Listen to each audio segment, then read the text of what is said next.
কম সমস্যা আছে, বিপদ আছে। পাশাপাশি একজন মানুষের জীবনে অনেক আনন্দ থাকে, সুখ থাকে, বিলাসিতাও থাকে। তো সুখের টাইমগুলো কিভাবে অতিবাহিত করতে হয়, বিপদের টাইমগুলো কিভাবে অতিবাহিত করতে হয়, এই শিক্ষাটা দিয়েছেন আল্লাহ এবং সেই শিক্ষাটা দিয়েছেন নবী মুহাম্মদুর রাসূলুল্লাহ সাল্লাল্লাহু আলাইহি ওয়াসাল্লাম। আমাদের যা বিপদ, আমাদের যা প্রবলেম, আমাদের যা মুসিবত, আমরা যদি ইতিহাস জেনে থাকি, ইসলামের যদি আমরা ইতিহাস জানি, তাহলে আমরা বুঝতে পারবো যে আমাদের প্রবলেম, আমাদের সমস্যা তাদের তুলনায় তুচ্ছ। আমাদের প্রবলেম, আমাদের যে সমস্যা ওই যুগের অর্থাৎ নবী এবং আম্বিয়া ইকরামদের যুগের তুলনায় আজকের সমস্যা, আজকের প্রবলেম তুচ্ছ, কোনো প্রবলেমই নয়। এ মর্মে হাদিস একাধিক রয়েছে, তার মধ্যে আনাস রাদিয়াল্লাহু তাআলা আনহুর কাছে কিছু লোক তাদের প্রবলেমের কথা বললেন। আনাস রাদিয়াল্লাহু তাআলা আনহু তখন বললেন, ধৈর্য ধরো, ধৈর্য ধারণ করো, কারণ তোমরা যে প্রবলেমের কথা বলছো, পরবর্তীতে যে প্রবলেম আসবে তোমাদের চাইতে তাদের প্রবলেম আরো বেশি হবে। অতএব তোমাদের তো অল্প সাধারণ সমস্যা, তোমরা ধৈর্য ধারণ করো, তোমরা সবর করো, তোমরা তো এই অবস্থায় পৃথিবী থেকে বিদায় হয়ে যাবে। আমরা যদি একটু দেখি রসুলের যুগের বিপদগুলো কেমন ছিল।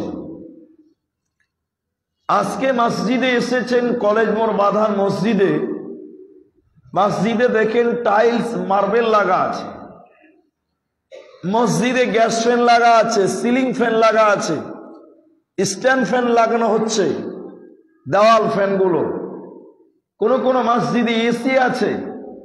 এত আরাম আয়েশে আপনি আল্লাহর ইবাদত করেন। মুহাম্মাদুর রাসূলুল্লাহ সাল্লাল্লাহু আলাইহি সাল্লাম এইভাবে আরাম আয়েশে আল্লাহর ইবাদত করতে পারেননি। তিনি নামাজ পড়ছেন, রুকুতে গেছেন, সাজদাতে গেছেন, ফাঁকা ময়দানে নামাজ পড়ছেন। কাফেররা, মুশরিকেরা নবী মুহাম্মদ সাল্লাল্লাহু আলাইহি সাল্লামের পিঠের উপরে উটের পচা নারী ভুঁড়ি চাপিয়ে দিয়েছে। বিশ্ব নবী যেন সাজদা থেকে মাথায় তুলতে পারছে না। এ ছিল নবীর যুগের সমস্যা, এটাই ছিল নবীর যুগের প্রবলেম, এটাই ছিল নবীর যুগের বিপদ। আর এখনকার মুসলমানদের জন্য মার্বেল হয়েছে, টাইলস হয়েছে, এসি হয়েছে, ফ্যান হয়েছে, এরপরও তো আমরা মসজিদে যাই না, এরপরও তো আমরা আল্লাহর ইবাদত করি না। এগুলো একটা একটা করে বললে অনেকক্ষণ লাগবে। মূল আলোচনা সূরাটা নিয়ে আলোচনা করব। এই কঠিন সমস্যার সম্মুখীন হওয়ার পর আল্লাহ তাআলা মুহাম্মদুর রাসূলুল্লাহ সাল্লাল্লাহু আলাইহি সাল্লামকে বিজয় দিলেন। বিজয় দিয়েছেন কে? আল্লাহ। যে নবীকে দেশ ছেড়ে চলে যেতে হলো, মাতৃভূমি ত্যাগ করতে হলো, বাপদাদার দেশকে ছেড়ে দিতে হলো, সেই নবীকে আল্লাহ সুসম্মানে সম্মানিত করলেন, বিজয় দিলেন। তো বিজয়টা কিভাবে দিলেন? আল্লাহ কোরআনে বলেন, ইযা জাআ নাসরুল্লাহি ওয়াল ফাত, যখন আল্লাহর সাহায্য এসেছে তখন মক্কা বিজয় হয়েছে, ফাতাহ হয়েছে। ফাতাহ মানে বিজয়ী হওয়া, ফাতাহ মানে সন্ধি, ফাতাহ মানে বিজয়ী হওয়া। তো আল্লাহর সাহায্য ব্যতীত মক্কা বিজয় হয়নি, যা এক একটা আলোচনা করলে অনেকক্ষণ লাগবে। তার সংক্ষিপ্ত নমুনা আপনাকে পেশ করি। কত জিহাদ, কত যুদ্ধ, কত জান, এরপরে মক্কা বিজয় হয়েছে, এরপরে মক্কা স্বাধীন হয়েছে। আপনারা জানেন বদরের যুদ্ধে ইসলামের প্রথম জিহাদ, বদরের যুদ্ধে মুসলিমদের সংখ্যা কত? মাত্র 313 জন। সির্ফ 313 জন মুসলমান, আল্লাহর নবী সহ মাত্র 313 জন। আর কাফের বেঈমানেরা, মুশরিকেরা তারা ছিল 1000। তারা 1000 আর মুসলমান মাত্র 313 জন। বুঝতে পারবেন, বুঝার চেষ্টা করলেই হবে। তাহলে আমাদের সংখ্যা এত দুর্বল, এত কম ছিল, এত নগণ্য ছিল, আর তাদের ডবলের চেয়ে বেশি ছিল। এরপরও দেখেন আল্লাহ সুবহানাহু ওয়া তাআলা মুসলিমদেরকে বিজয় দিয়েছেন। বলুন আলহামদুলিল্লাহ। এই বিজয় সাহাবীদের নয়, এককভাবে সাহাবীদের নয়, বরং এই বিজয় দিয়েছেন স্বয়ং আল্লাহ সুবহানাহু ওয়া তাআলা। আল্লাহ দিয়েছেন এই বিজয়, আল্লাহ দিয়েছেন। আল্লাহ নিজে ফেরেশতা নাজিল করেছেন যুদ্ধের ময়দানে মুসলমানদের পক্ষে। স্বয়ং আল্লাহর বান্দা, আল্লাহর সৃষ্টি ফেরেশতারা মুসলিমদের পক্ষে কাফেরদের বিপক্ষে লড়াই করেছেন। তাই আল্লাহ কোরআনে ওটাই বলছেন, যখন আমি আল্লাহর সাহায্য তোমাদের কাছে আসবে, এসেছে, তখন মক্কা বিজয় হয়েছে, মক্কা ফাতা হয়েছে। তাহলে দেখতে পেয়েছেন 313 জন। এর ভিতরে ছিলেন আল্লাহর সৈন্য ফেরেশতা দল। আল্লাহর নির্ধারিত ফেরেশতারা মুসলিমদের পক্ষে লড়াই করেছেন। অনুরূপ রোম সম্রাট যখন যুদ্ধে নিয়োজিত করলেন কাফের বেঈমানদের, তারা 1.5 লক্ষ সৈন্য পাঠিয়েছিলেন। 1.5 লক্ষ কাফের বেঈমানেরা এসেছিল, আর মুসলিম সংখ্যা মাত্র 10,000। 10,000 সাহাবীদেরকে নিয়ে মুহাম্মদুর রাসূলুল্লাহ সাল্লাল্লাহু আলাইহি সাল্লাম যুদ্ধে গেলেন। সুবহানাল্লাহ। দেখেন এরপরেও আল্লাহ মুসলিমদেরকে, আল্লাহ নিজের দ্বীনকে বিজয় করেছেন। বলুন আলহামদুলিল্লাহ। কেন? মুসলিমরা 10,000, তারা 1.5 লক্ষ। এরপরও মুসলিমদের বিজয় হয় কেন? একমাত্র আল্লাহর সাহায্য ছিল। হে মুসলমান, আল্লাহর সাহায্য তারা পেয়েছে। তাহলে আজ কি 2024 সাল নভেম্বর মাসের 6 তারিখে এখনকার মুসলমানেরা মার খায়, এখনকার মুসলমানেরা অপমানিত হয়, এখনকার মুসলমানেরা লাঞ্ছিত হয়। এখন আল্লাহর সাহায্য করে না কেন? এখন আল্লাহর সাহায্য আসছে না কেন? তার মানে সাহাবীদের মতন ঈমান আমাদের ভিতরে নেই। তার মানে সাহাবীদের মতন আন্তরিকতা, আল্লাহর সঙ্গে যে সম্পর্ক, সে সম্পর্ক আমাদের নেই। যেমনটা ছিল সাহাবীদের। 1.5 লক্ষ কাফেরদের কাছে 10,000 সাহাবীকে আল্লাহ বিজয় দিয়েছেন, আল্লাহ জয় লাভ করিয়েছেন। আল্লাহ কোরআনে বলেন, ইদা জাআ নাসরুল্লাহ, যখন আল্লাহর সাহায্য এসেছে, তখন মক্কা বিজয় হয়েছে, ফাতা হয়েছে। মুসলিমরা যত জিহাদ করেছে, প্রায় সব যুদ্ধে মুসলিমদের সংখ্যা কম, কাফেরদের সংখ্যা বেশি ছিল। কেন তারপরে মুসলমানেরা বিজয় হলো? পৃথিবীর কেউ বুঝলো না, কাফের বেঈমানেরা বুঝতে পারল না। কারণ আল্লাহ কোরআনে বলেছেন, আমি আল্লাহ তাদেরকে সাহায্য করেছি, আমি আল্লাহ তাদেরকে সহযোগিতা করেছি। এর কারণে বারংবার মুসলমানেরা বিজয় হয়েছে। জিহাদের ময়দানে 1 দিন 2 দিন 3 দিন তারা যুদ্ধ করেছে, 1 সপ্তাহ ময়দানে রয়েছে। কাফের বেঈমানেরা যখন মুসলিমদেরকে পাকড়াও করছে, আর সহ্য করা যায় না। সাহাবীরা তখন বলতে বেশ বাধ্য হয়েছিলেন, মাতা নাসরুল্লাহ। নবী মুহাম্মদ সাল্লাল্লাহু আলাইহি ওয়াসাল্লামকে সাহাবীরা বললেন, আয় আল্লাহর নবী গো, আর কখন আল্লাহর সাহায্য আসবে? আর সহ্য করা যায় না। বেঈমানদের অত্যাচার, মসজিদে যেতে পারে না, দিন মানতে পারে না, জিহাদের ময়দানে দিনের পর দিন পেরিয়ে যায়, ছেলে মেয়েদের সঙ্গে সম্পর্ক নেই, পরিবারের সঙ্গে কোনো যোগাযোগ নেই। কাফের বেঈমানেরা দেশ থেকে তাড়িয়ে দিল। এরকম কঠিন পরিস্থিতিতে কোরআনে আল্লাহ সূরা মাইদাতে বলেছেন, সাহাবীরাও বলতে বাধ্য হয়েছিলেন, নবী হ্যাঁ, মাতা নাসরুল্লাহ, আল্লাহর সাহায্য কখন আসবে? আর এখন আপনার গ্রামে বিপদ হয়েছে, আপনার গ্রামে বিপদ হয়েছে, আল্লাহকে না বলে নেতাকে ফোন কর, এমএলএ কে ফোন কর। আর সাহাবীরা আল্লাহকে বলতেন। দেখবেন মাঝখানে একটা হাদিস ঢুকিয়ে দিচ্ছি, মাঝখানে একটা হাদিস ঢুকিয়ে দিয়ে আল্লাহ রাসূল বলছেন, আস-সাদাকাতু তারাদ্দুল বালা, মানুষের বিপদ দূর হয়, আল্লাহকে বলতে হবে, আল্লাহকে সাহায্য চাইতে হবে। কিভাবে চাইবেন?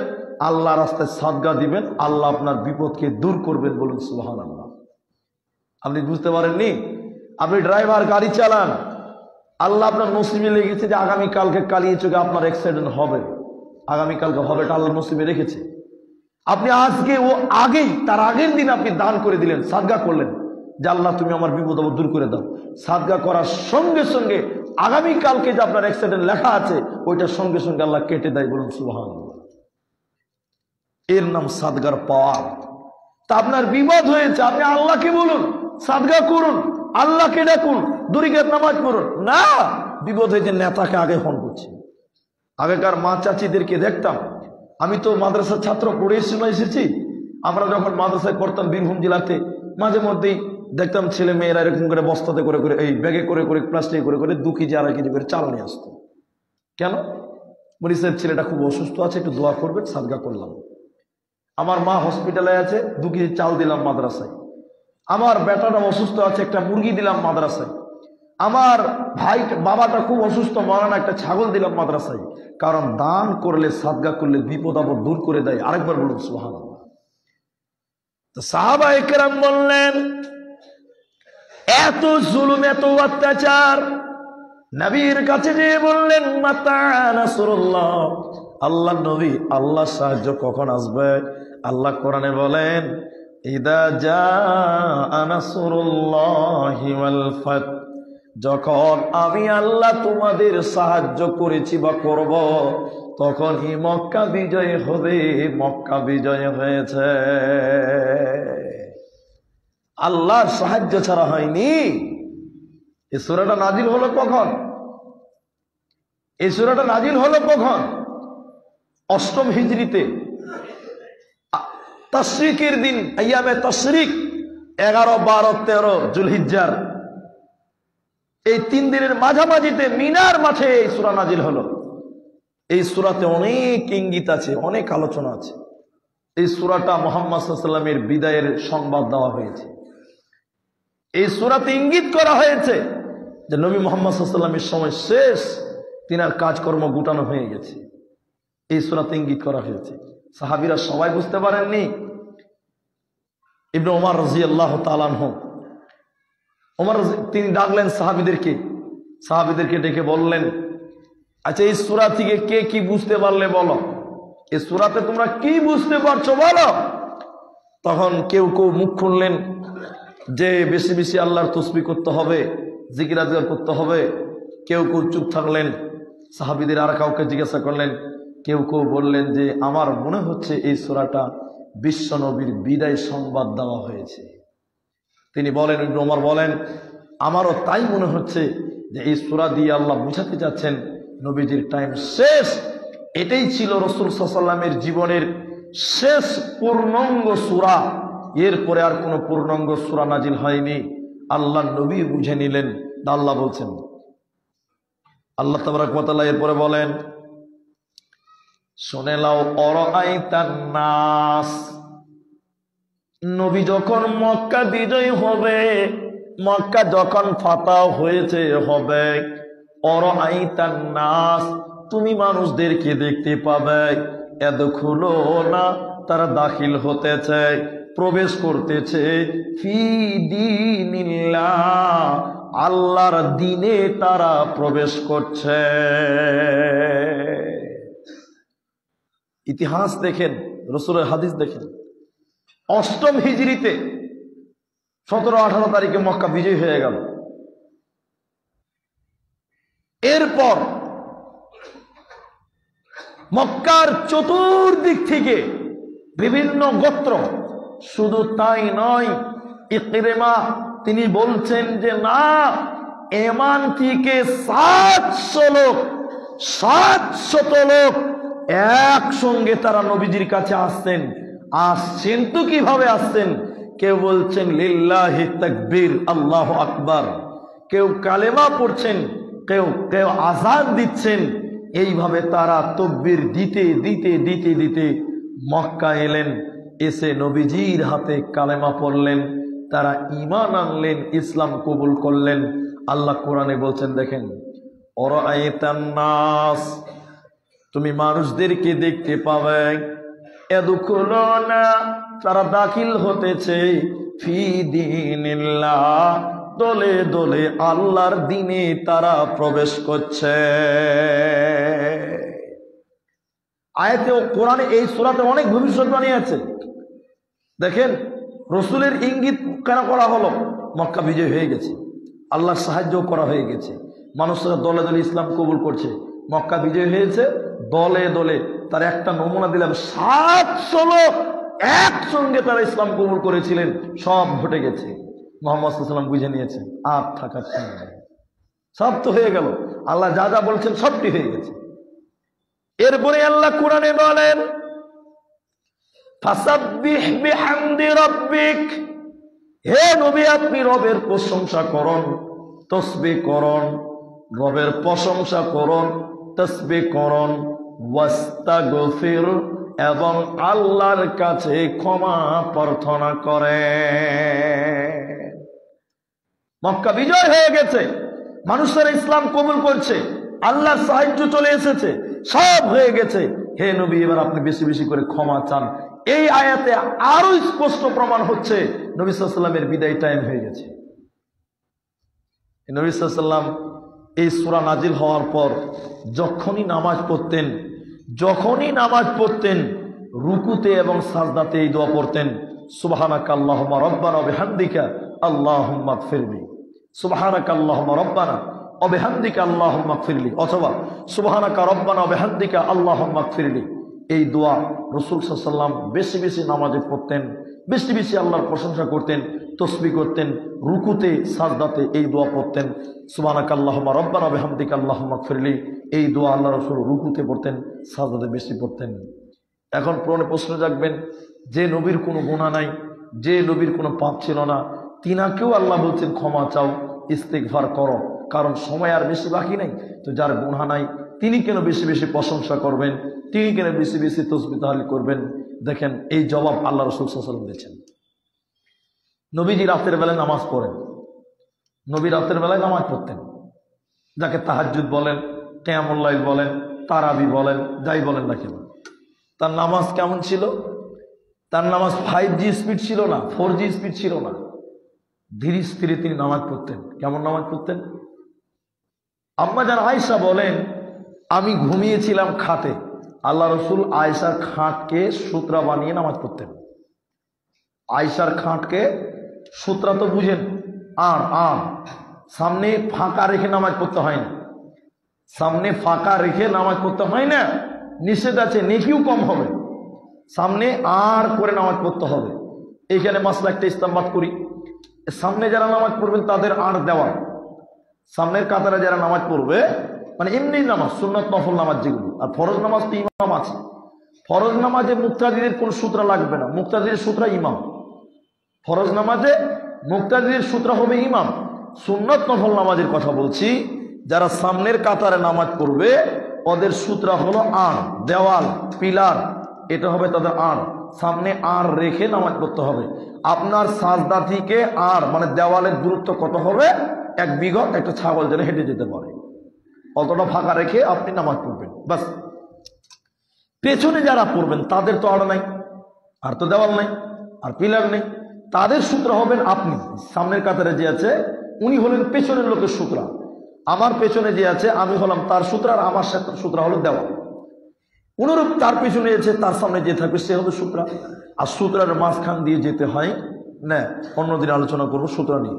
তো যে কথা আমি বলছি, আম্মা জান আয়েশা তার খাটকে রসুল সূত্রা বানাতেন এবং তিনি নামাজ পড়তেন রাতের বেলায়।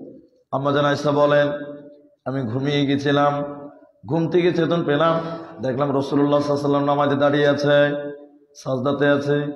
আবার কখন ঘুমিয়ে গেছি, ঘুম থেকে আবার যখন জাগলাম দেখি আল্লাহর নবী এখনো সাজদাতে আছে।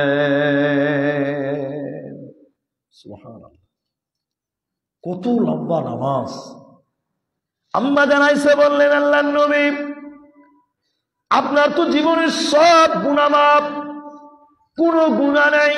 বুখারী কিতাবুন নিকার প্রথম হাদিসটা দেখেন, ক্বালা ক্বাদ গুফিরা লাহু মা তাকাদ্দামা মিন যামবি ওয়া মা তাআখারা। নবীর আগের পাপ, পরের পাপ, ছোট পাপ, বড় পাপ সব আল্লাহ ক্ষমা করেছেন।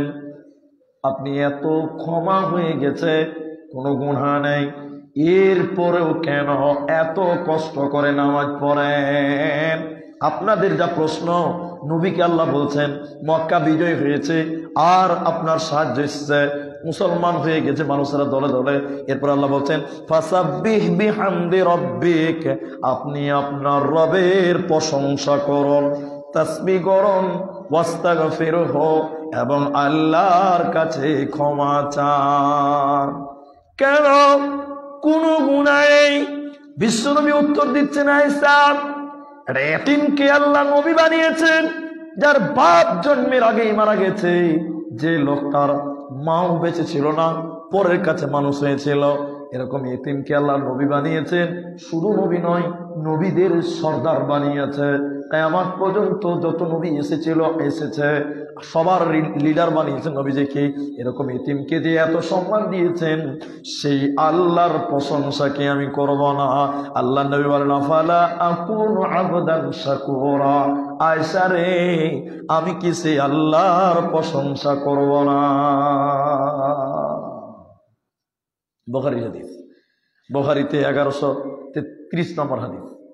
আল্লাহ নবী বলেছেন, আফালা আকুনু আবদান শাকুরা, আয়েশা, এটা এরকম এতিমকে এত সম্মান দিয়েছেন আল্লাহ, সে আল্লাহর প্রশংসা কি করব না? আয়াত যখন তেলাওয়াত হচ্ছে, আল্লাহ রাসূল বিদায় হজের ভাষণ দিতে লাগলেন। এরপরে রাসূলুল্লাহ সাল্লাল্লাহু আলাইহি ওয়াসাল্লাম হাজ্জাতুল বিদা, জীবনের শেষ হজ এটাই ছিল, রাসূল সাল্লাল্লাহু আলাইহি ওয়াসাল্লাম বিদায় হজের ভাষণ দিতে লাগলেন। তিনিও বুঝে গেছেন, আল্লাহ যখন, নবী যখন এই আয়াত তেলাওয়াত করলেন, কেউ কেউ মন দিয়ে শুনছে রাসূল কি বলছেন, কি বুঝাতে চাইছেন, কেউ বুঝতে পারল না। হযরত আবু বকর চোখের পানি মুছছে এরকম করে, রাসূলের প্রতি ভালোবাসা। হযরত আবু বকর চোখের পানি মুছছে এই সূরাটা যখন শুনলেন। সবাই মসজিদে শুনছে, কেউ কিচ্ছু বুঝল না। হযরত আবু বকর আস্তে করে চোখের পানি মুছছে। আবু বকর কাঁদছো কেন? কেউ জিজ্ঞাসা করছে, কি হলো, এখানে কান্দার কি আছে? আবু বকর বললেন, বন্ধুরে, তোমরা বুঝতে পারো না, একজন লোককে আল্লাহ দুনিয়ার সব কিছু রাজত্ব দিয়েছিলেন, কিন্তু সেগুলোকে তুচ্ছ মনে করে তার রবের সঙ্গে মোলাকাত করাটাই সে গুরুত্বপূর্ণ মনে করেছেন। তাই আল্লাহ আয়াত নাজিল করেছেন, আমাদের মাঝে নবীজি আর থাকবেন না, কাবা থাকবে, মসজিদে নববী থাকবে, সব কিছু থাকবে, কিন্তু আল্লাহর নবী থাকবে না। মুসলমান, সুযোগ সুবিধা যখনই আছে তখনই আল্লাহর কাছে তো ইস্তিগফার করো। নবী চলে যাবেন, নবীকে জানানো হয়েছে, ইঙ্গিত দেওয়া হয়েছে, কিন্তু আপনি চলে যাবেন, মরবেন, আপনাকে কোনো ইঙ্গিত দেওয়া? জিবরাইল আসবে আপনার কাছে? এই মুসলমান, আপনাদের কাছে জিবরাইল আসবে যে তোমার সব টাইম শেষ হয়ে গেছে, তুমি বেশি বেশি গুনাহ করেছো, তওবা করো, আল্লাহর প্রশংসা করো? জিবরাইল এই লোকগুলোর কাছে আসবে না? আমাদের কাছে জিবরাইল আসবে না? তো নবীজির কাছে এসেছে, জিবরাইলের সঙ্গে সম্পর্ক ছিল, আল্লাহর সঙ্গে সম্পর্ক ছিল, ওহী ছিল, জানিয়েছে। আপনাদের করণীয় কি আছে মুসলমান? সুযোগ সুবিধা এখন আছে, এখনই বেশি বেশি করে সাজদা করে নাও, বেশি বেশি করে নফল ইবাদত করে নাও, বেশি বেশি করে তাসবিহ করো, বেশি বেশি করে আল্লাহর প্রশংসা করো। সুবহানাল্লাহ, আলহামদুলিল্লাহ, আল্লাহু আকবার, লা ইলাহা ইল্লাল্লাহ বেশি বেশি করে পড়েন। রাস্তাতে হাঁটছেন তাও এই জিকিরগুলো করেন। আল্লাহ কোরআনে বলছেন, ফাসাব্বিহ বিহামদি রাব্বিক, হে মুহাম্মদ, তোমার বিজয় এসেছে, সব ঠিক আছে, এখন তুমি বেশি বেশি করে তাসবিহ করো, জিকির করো, আল্লাহর প্রশংসা করো, ওয়াস্তাগফির, এবং তুমি আল্লাহর কাছে ইস্তেগফার করো। আল্লাহ কেন? আল্লাহ তওবাকারীকেই বেশি ভালোবাসেন, আল্লাহ তওবাকারীকে বেশি পছন্দ করেন। এই জন্য মুসলমান রাস্তায় হাঁটছেন, রাস্তায় হাঁটবেন আর বলবেন আস্তাগফিরুল্লাহ আস্তাগফিরুল্লাহ আস্তাগফিরুল্লাহ আস্তাগফিরুল্লাহাল্লাযী লা ইলাহা ইল্লা হুয়াল হাইয়ুল কাইয়্যুম ওয়া আতুবু ইলাইহি। এত বড় না পারলে শুধু বলেন আস্তাগফিরুল্লাহ আস্তাগফিরুল্লাহ আস্তাগফিরুল্লাহ। রাস্তায় দাঁড়িয়ে আছেন, বলুন সুবহানাল্লাহ আলহামদুলিল্লাহ। চায়ের দোকানে বসে আছেন কারণবশত, বলুন সুবহানাল্লাহ আলহামদুলিল্লাহ আল্লাহু আকবার। সর্বোপরি যেখানে সেখানে তুমি আল্লাহর তসবিহ করো, আল্লাহর জিকির আজগার করো, হার হালাতে তুমি আল্লাহকে স্মরণ করো, তাহলে তোমার জীবনেও পরকালে তোমারও ভালো কিছু থাকবে, তোমার জন্য কামিয়াবি থাকবে, তোমার জন্য জান্নাত থাকবে। আল্লাহ সুবহানাহু ওয়া তাআলা তার গোলামিত্বকে স্বীকার করে আমরা যেন তার গোলামিত্ব করতে পারি, আল্লাহ যেন সেই তৌফিক দান করেন। আমরা সবাই বলি আল্লাহুম্মা আমিন।